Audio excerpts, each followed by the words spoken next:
Bonjour et bienvenue à tous pour cette nouvelle édition de C'est à lire. Aujourd'hui, on accueille une historienne, une grande dame qui réunit toute une rencontre d'historiens du Limousin, Madame Catherine Faure. Bonjour. Bonjour.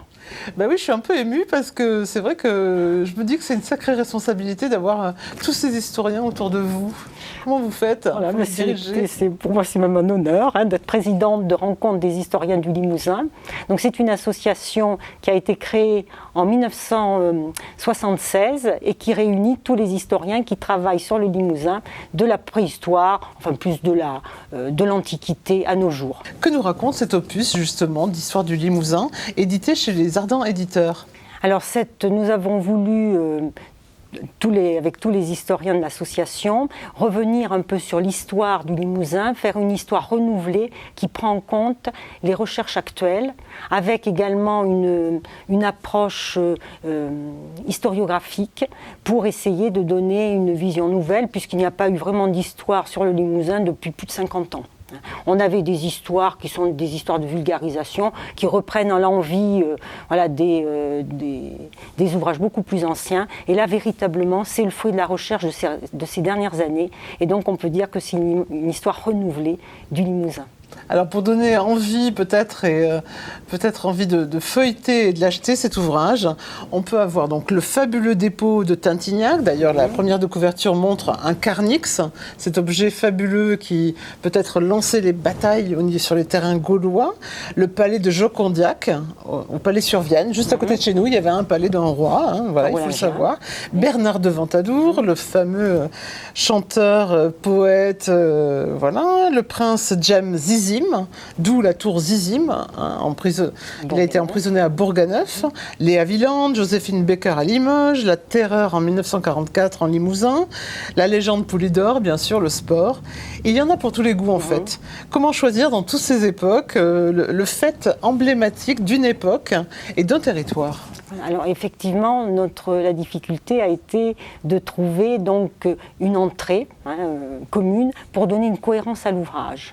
Donc on avait réfléchi entre les dates, les personnages, les lieux.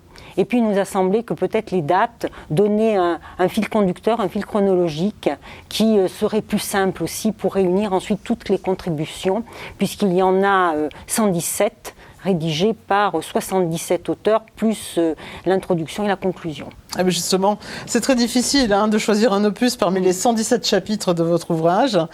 Chaque chapitre raconte une époque, un personnage célèbre en Limousin, un moment marquant de notre histoire locale. Alors ce n'est pas savant, ni identitaire, c'est parce que vous parliez des historiens, donc des scientifiques, c'est édifiant en fait. Vraiment, on a le sentiment d'être mené par le bout de la lecture à rencontrer une histoire qu'on ne connaît pas vraiment. Quelle a été la ligne de conduite auprès de chaque historien auteur? Il fallait qu'ils écrivent de manière courte. Comment vous avez fait pour les guider? On a demandé à chacun des auteurs de cet ouvrage donc de retenir une date par rapport aussi à sa spécialité, puisque, je ne l'ai pas dit, mais là, tous les auteurs sont des universitaires spécialistes dans leur domaine. Donc, ils ont retenu une date qui leur semblait faire sens pour la replacer dans son contexte, puisqu'en fait, la date n'est que prétexte. Pour replacer en fait l'événement dans un contexte beaucoup plus large. Alors, c'est pas romancé, mais c'est didactique en fait, c'est pédagogique, on nous accompagne. Nous avons voulu faire un ouvrage pour tous. Ouvert au grand public, mais à partir des recherches donc les plus actuelles, des recherches universitaires. Alors dans les textes qui, moi, m'ont passionné, c'est le fabuleux dépôt de Tintignac, évidemment, Bernard de Ventadour, j'en ai parlé, et une découverte, un roi a été proclamé à Brive, Gondovald, prétendu fils du roi Clotaire Ier. Alors c'est vous qui nous livrez ce scoop historique. Alors c'était assez connu, mais effectivement, ça reste, puisque nous sommes là à l'époque mérovingienne, en plein au cœur des conflits qui opposent les différents rois francs. Les descendants. Les descendants, effectivement, de Clotaire. De Clotaire. Et donc, ça permet en même temps de revenir sur les conflits à l'époque mérovingienne et d'aborder cette époque qui est quand même assez mal connue. Et pourquoi à Brive? Alors, il a été proclamé roi à Brive, mais pourquoi à Brive? Parce qu'en fait, c'était une zone de carrefour où ses opposants, les différentes troupes entre les différentes armées se sont rencontrées. Ouais, ils ne sont pas couronnés. Il n'était pas couronné ce jour-là. Et comme il était prétendant, mais il n'avait aucune légitimité, donc il a été tué d'ailleurs peu après. Bon, j'ai juste une remarque peut-être qui va vous faire sourire, mais pourquoi confier à l'artisan de notre désormais région Nouvelle-Aquitaine le soin de préfacer un ouvrage sur le Limousin, François Hollande, qui se trouve à écrire la préface. Voilà. Oui, bon, je trouve ça très drôle. Voilà, mais il nous a semblé que ça pouvait être intéressant de faire appel aussi à un politique qui connaissait bien la région et qui peut-être aussi, suite à ses responsabilités nationales, pouvait avoir un peu de recul par rapport à la région, donc qu'il connaît bien par ailleurs. Il écrit très bien. Évidemment, c'est à l'envie qu'on pioche dans l'histoire qui nous est racontée. À qui est destiné cet opus? Alors cet ouvrage, nous avons voulu le destiner à un grand public intéressé et cultivé, effectivement, puisqu'il faut avoir quand même en tête aussi la chronologie de l'histoire nationale.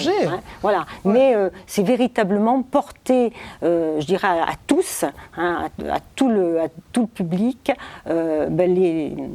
l'histoire telle qu'elle se fait en ce moment, puisqu'on a fait appel à des universitaires, et quand on n'a pas trouvé les auteurs, pour plusieurs raisons, donc c'est nous qui avons été les sollicités, ce n'étaient pas toujours des membres de notre association. C'est-à-dire se termine, et on aimerait bien prolonger ce moment, mais on ne peut pas, donc merci beaucoup.